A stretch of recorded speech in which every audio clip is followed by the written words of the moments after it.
Hi, this is Matt McCormick. I'm in the philosophy department at California State University, Sacramento, and I've directed you to this video to cover some basics about how to do well in a college class, and in particular, how to do well in a college philosophy class, and even more specific, how to do well in my college philosophy classes. I'm going to cover some real basic stuff, but maybe some things that bear repeating and bear mentioning. So just to be firm, to be direct, college is hard. It's harder than you may have thought. And you're on your own now. It's different than it was in college. You're going to have to do some adulting here. So what that means is that you're free. And lots of people like this freedom. You don't have to go to class. You don't have to turn in assignments. There will be no parent-teacher conferences with me and you and your parents sitting there or anyone else.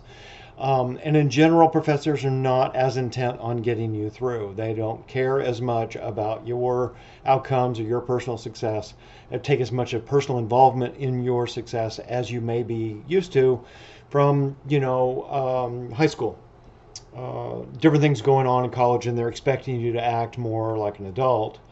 So this is something of a test of maturity to see if you can get through school and surmount hard challenges on your own instead of having the motivation come from external sources. The test here, it's a kind of character challenge, is to see if you can internalize some of this motivation and drive and structure that people have been giving you from the outside, and see if you can make it come from you. That's part of succeeding in college, is taking responsibility and adopting sort of a mastery of your own fate, your own projects yourself. College will let you fail in a way that high school wouldn't, especially if you went to a public high school. If you don't make a concerted effort, if you don't really get on top of this project, you will fail. It'll let you just slip through the cracks. So you really need to take responsibility for all of your duties as a student. And this turns out to be a really hard lesson for lots of people to learn.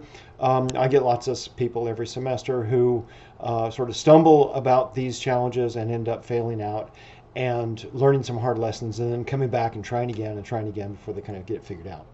Okay, so let me make some sort of concrete advice, suggestions. Get some sort of a useful calendar. Start using a good calendar app, either on Apple or Android or Google Calendar or something. I use Google Calendar because that lets me access the calendar from all my different devices. And it lets me have one centralized place to put all of my important deadlines in there. And if you had something like this, a planner or a calendar or something where you keep track of all of your assignments and all of your classes and all the expectations you've got a quick organized way and place to be able to find everything that's coming up. Use the notification function for the deadlines, but also set an early notification to start work on assignments, papers, or projects a week early or 10 days early or a reasonable amount of time ahead. You're going to discover that waiting until the last minute, waiting until the morning of or the night before to start working on a paper or an assignment, start preparing for a test, just isn't going to cut it.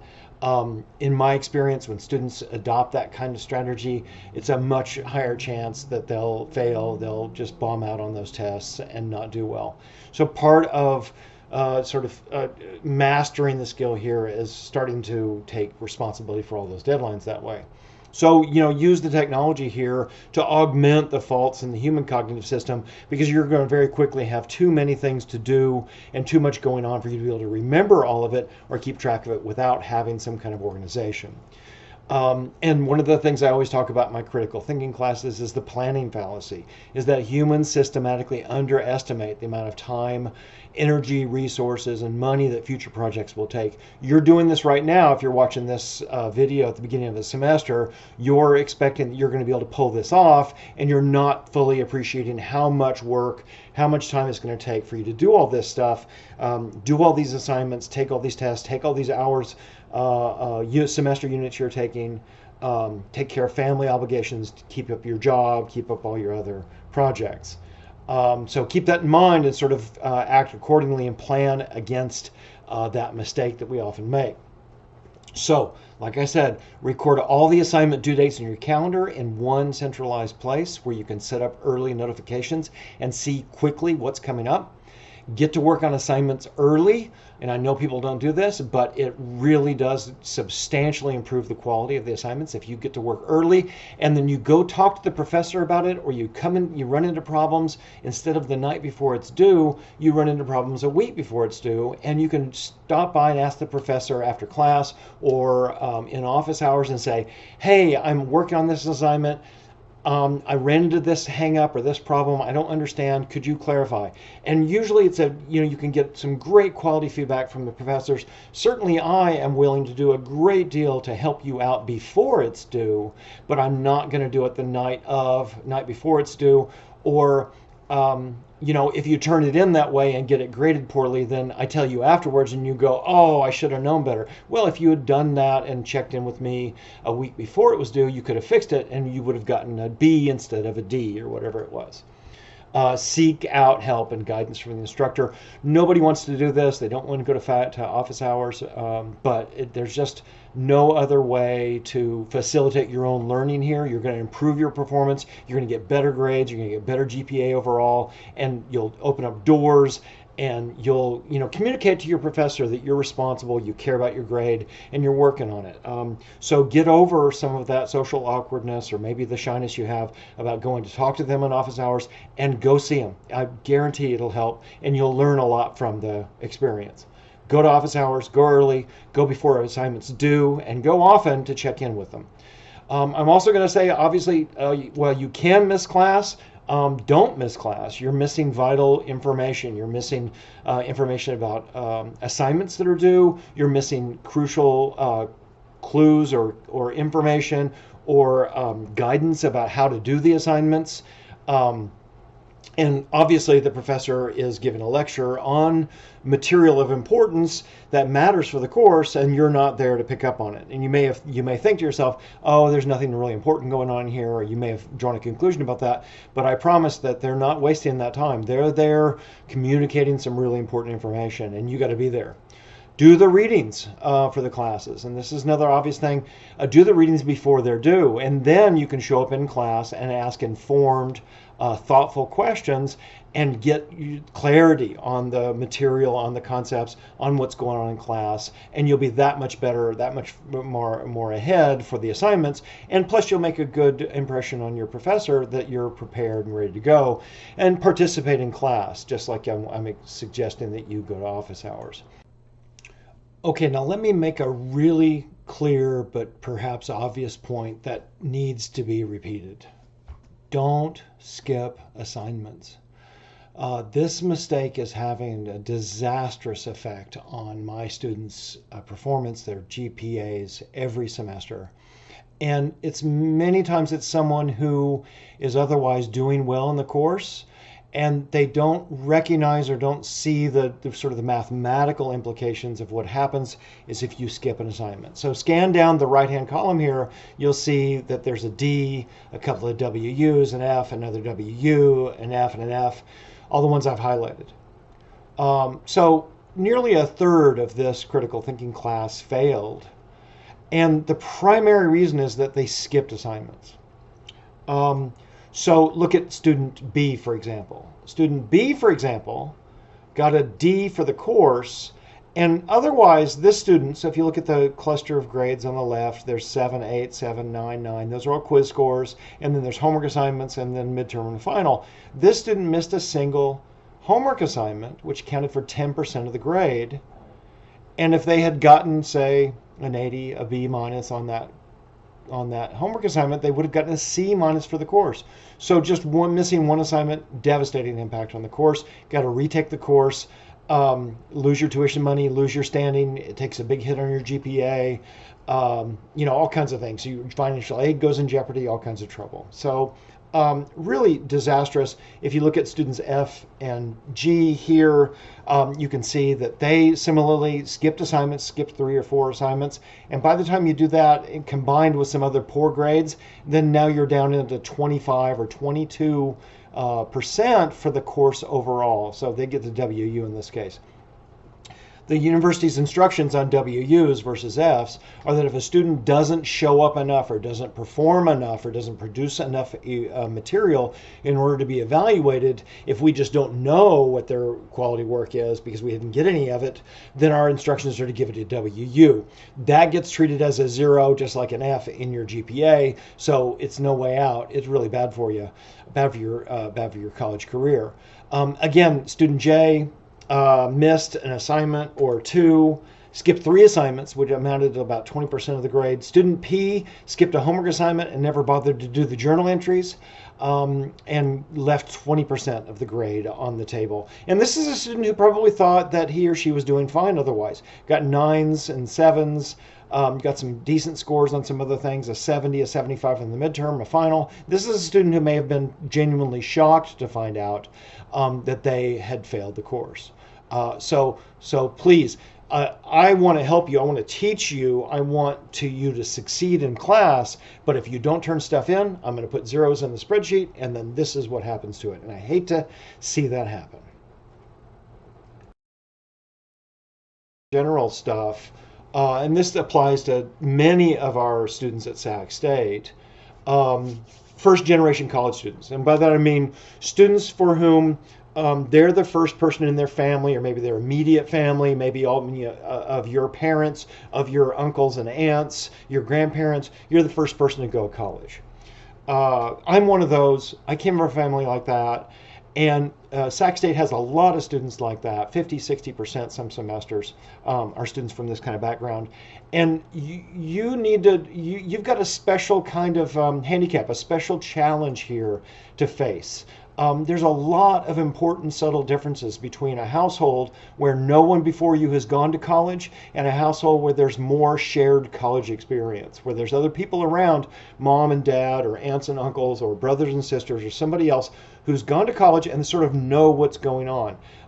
It's a lifestyle difference, and it's a cultural difference, and it's a real there's a lot of very important differences about the expectations about what's happening to you when you're in college, and they may not be that sort of informed about all of that, or may not be really aware or sensitive to it. People around you might not appreciate the importance of the education. They may not understand how much time and energy and focus it takes in order for you to study and prepare for classes. They may not appreciate how quiet you need it, because you need it quiet to be able to study. You might not have the space or the privacy or the support you need, a desk, a computer, reliable Wi-Fi, no distractions, time, all those things. There's a lot you need. It's like college is your job now. And so you should treat it like a job. It's a job that could take 30 to 40 hours a week of work. It's not just something you squeeze in on the side, or that you listen to lectures in your car on the way to work or whatever. It takes time, it takes energy, and it takes resources. And it takes a certain kind of attitude about succeeding and about working on it that you may not have be used to. You may not have encountered that before, and people around you may not be fully sort of aware of what that takes. So you should think about, I'm in a really new environment now, and there's a lot being expected of me, and you should be sensitive to and sort of watching to see, okay, what are these expectations about my personal behavior, about my time, about my structure, about my life, about my responsibility, and so on. Being a student is not something, like I said, that can just be squeezed in between everything else. It has to be the central main activity and focus of your life. And I know you've got a lot going on. Everybody else has got, lots of students have a job or two. You've got family obligations. You've got social life. You've got husbands, wives, boyfriends, girlfriends, lots of other connections in your life. But college takes a lot of time and a lot of work and a lot of energy. So be realistic about that, and put the investment in so that you get the most out of this money and time you're spending here trying to do it. It's a fantastic opportunity, and it's going to do a lot for you, but you need to dig in here and really sort of take advantage of what you've got a chance to do. Okay, so back to something practical. Let's talk about note taking. When you're sitting down in class, a laptop's okay, but actually writing by hand is better. Don't write down everything verbatim, not everything that the professor says exactly, but be alert and attentive to the main points of what the author or what the professor is saying. Focus on the big issues and how the big concepts fit together. because you can't write down or type down everything that's getting said. So you're going to have to capture or sort of grab the important stuff and put it first. Highlight and structure your notes to reflect keywords. Maybe you use a highlighter while you're doing it, or maybe you use a highlighter later to go back and emphasize it. Use short sentences in your notes. Be accurate. Get exact definitions, concepts, and issues. Get those written down. Do your future self a favor. And especially like in a philosophy class, if they're American analytic philosophers like I am, we're going to do these things where we're going to spell out a very explicit definition or a concept or a principle, and then we're going to go to work on it and really be rigorous in the way we talk about it. So there's specific technical definitions for lots of important concepts, and you got to get those right. You got to get them exactly right. So listen for those, write them down. In my critical thinking class, one of the major concepts we're going to learn is about what a deductively valid argument is. And a valid argument is one where the premises, if they were true, would guarantee the truth of the conclusion. Now that very specific, very carefully stated definition of that term escapes a lot of people, and it takes me 6 weeks to sort of suss out and flesh out what that means and for people to really get their head around it. And there's a sentence, I just said it, if you were listening to this in a lecture, that would be the sentence. You'd want to write it down and then you'd highlight it. You'd scrub your yellow highlighter back and forth across that and go, McCormick thinks this is really important. So you highlight that and take note about it. Prepare for college, prepare for your classes with folders and files or a notebook so that all your notes are organized and easily accessed and sorted. Don't just use random scraps of paper or anything irregular. Organization is really key. So get good notebooks or get a good organization system in your computer, in your laptop with folders where you've got assignments in one folder and you've got notes for class in another folder, and make it easy for yourself to be able to search those and dig through those and find stuff later when you go back to look at it. Go back and review the notes. Fill in, review the lecture and materials and expand on it later. And nobody does this, but if you were to go back, say 6 hours or 8 hours after the lecture and run through it quickly again, you'd see some gaps and you'd be able to fix some things or fill some things in that is still fresh in your memory that you won't remember in 6 weeks at the midterm or at the final. You won't remember what you were talking about in January when you take a midterm in March or April. Be ready to go when you get to class. Have a pen, paper, pencil, computer, stuff to write on. Have the document open, write down important announcements. Not only go to class, but go to class early. Don't walk in 10 minutes late because you just missed 10 minutes of important information and now you're not ready. It's going to take 5 minutes to get ready. So now you're 15 minutes lost out of 50 minutes of a lecture. And you've aggravated the other students and you've aggravated the professor and you've missed a whole bunch of important information. Get there early, get your stuff open, get your paper out, get ready to go, and be ready to go when that professor, starts on the dot at 11 a.m. or whatever it is. Be an active listener. Ask questions, get clarifications, put your hand up, say, I don't follow that. What did you mean by this part? You said this and you said this, and I don't see how those go together. Usually, I know people are sort of intimidated or they're frightened or they're shy about talking in class, but the vast majority of faculty are used to this sort of thing, and they're really going to appreciate it. They're going to appreciate you bringing out some issue or some gap or something that didn't come through in the discussion, and they've usually got a lot of experience with elaborating and filling in the details here. And honestly, this is a good way to test them. If you go to class and ask some active questions out of the reading or something else, and the professor's not really receptive to it, then that tells you something about them. You're not getting as good a professor or as good a lecture as you should be getting.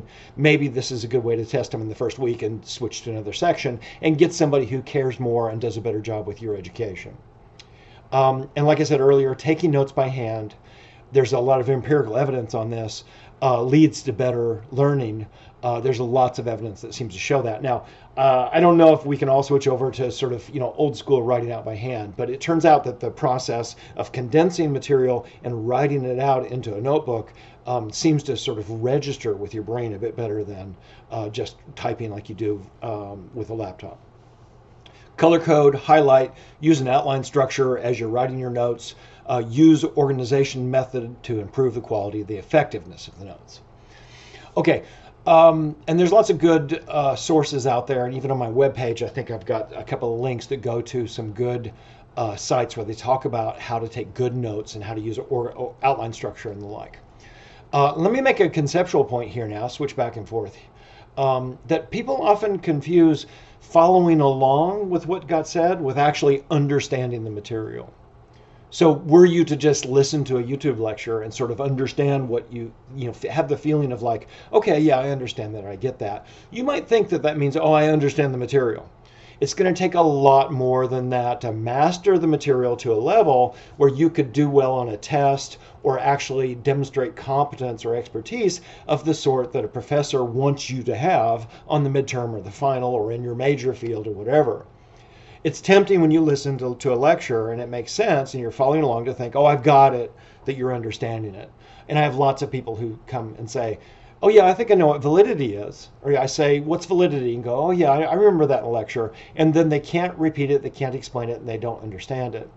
So think of understanding the material, really comprehending the material, is being able to clearly and accurately explain it to somebody else, answer their questions, and get them to grasp it well. Like, this is a much higher standard. Imagine that your job in critical thinking was to explain deductive validity to your roommate so that they could understand it. Now, if I, taught that in class and sent you home and you were able to pull that off so that your roommate could then tell me what validity is in a way that I thought represented or captured what I was after, I'd say that was successful. That was a case where I communicated it well to you and you listened and grasped it and understood what was going on, and then you were able to pass it on. Like, you demonstrated some real understanding there, not just following the language as it got spoken. Could you give a short, accurate synopsis of the lecture you just heard or the chapter you just read to somebody that would result in their learning the material? That's a much higher bar for understanding than just following along. And that's much more active and much more creative and much more, you're digesting and getting a much better mastery of that material than you may have thought when you were just skimming through reading stuff quickly and lightly. Let me give you an example of a problem that raises a sort of issue about us jumping the gun. And partly what I mean here is, oh yeah, you listen along to a speaker and you think you understand what they mean. But there's a kind of activeness and a kind of sort of engaged stubbornness about thinking, about critical thinking, that you want to adopt in class when you're listening to somebody trying to tell you something. So consider this famous test. It's a sort of puzzle. A bat and a ball combined cost $1.10. The bat costs $1 more than the ball. How much does the ball cost? Now, the really tempting answer quickly is to say that the ball costs 10 cents. And that's the quick answer. It's the fast and easy answer. It's the one that gets sort of readily thrust into mind. But what it takes is somebody with a special kind of skepticism, an engagement of thought, and a refusal to just go with what's easy and obvious, to think about this hard and realize that the right answer is actually 5 cents. It's a famous test. They run this on lots of people, and people feel very sure that 10 cents is the right answer because it looks right given the English, given the language in the first problem. But it turns out, if you do the math, no, the ball has to be 5 cents, because if the bat is $1 more, then it's $1.05, and $1.05 plus 5 is $1.10. So 5 cents is the only answer that works. But you got to dig. You got to think hard to get to that. It's hard. It's not the easy answer. Doesn't work here.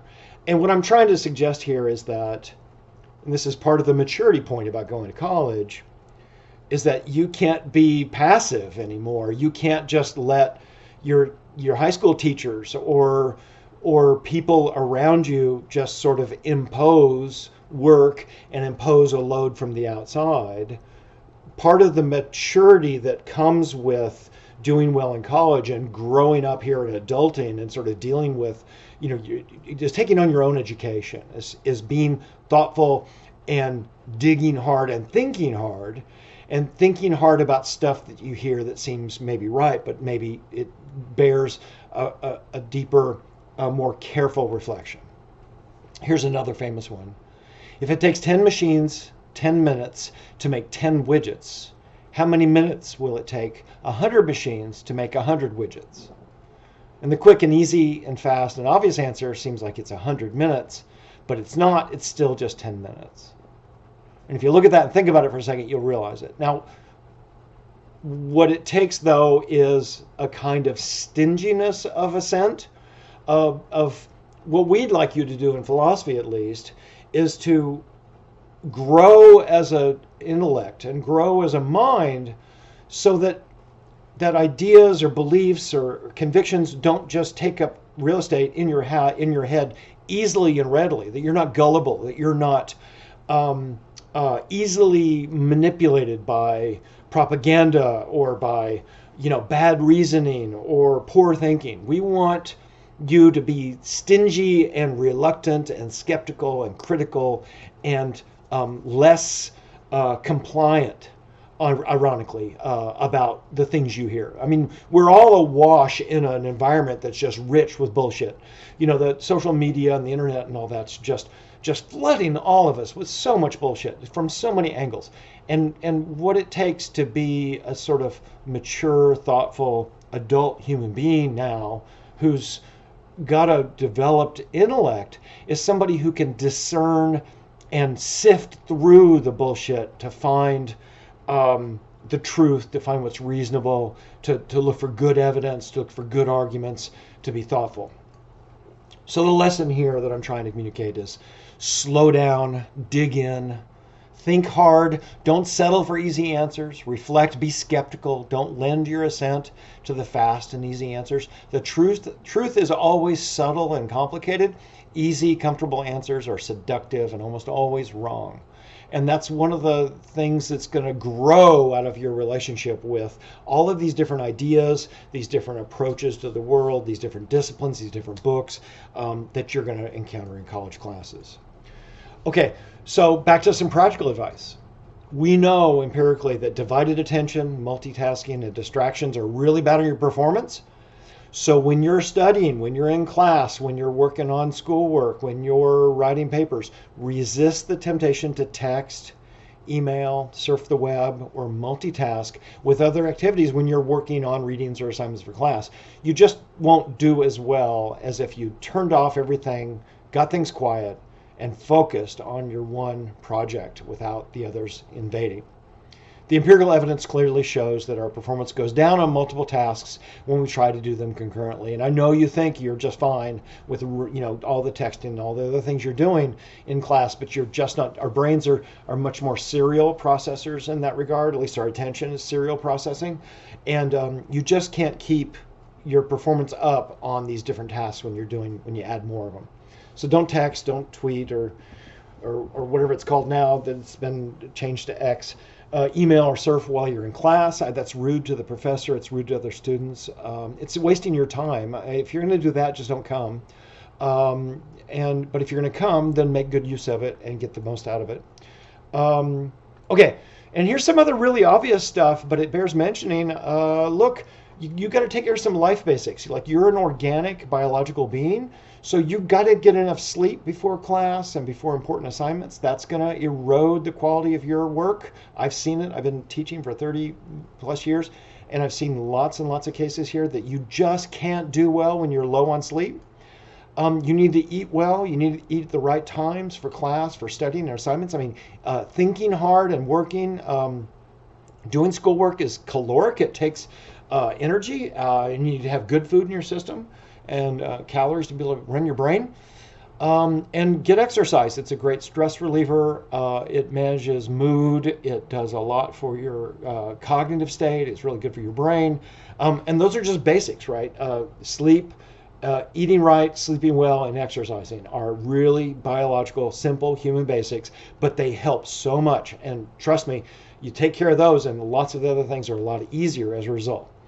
And then sometimes we can't always control this, but look, are you working too many hours to be able to sustain a healthy work-life balance? I know we all have to deal with challenges or too much to do, but if you can set up your life so that you can achieve a good balance for all these things, you'll be better off. You'll get more out of college. You'll spend your tuition money better as a result. Okay, so the highlights here. Take your responsibilities as a student seriously. Use a calendar or calendar app. Enter all your due dates to keep on top of everything that's coming up during your semester. Exercise professional and serious student skills. I've been talking about taking good notes, about being organized, about getting to class on time, about being ready, about going to office hours, about talking and asking questions in class. And I've also raised a bunch of issues that might be might be sources of challenges for first generation college students, of which Sac State has a lot. So be aware of maybe what you're up against, or at least try to be attentive to how is this different than what has been expected to be in the past. Take good notes. Cultivate active, engaged understanding. That was my point with the cognitive reflection tests. And take care of health and life basics for school and success. All right, so there's some real basics about how to do well in a college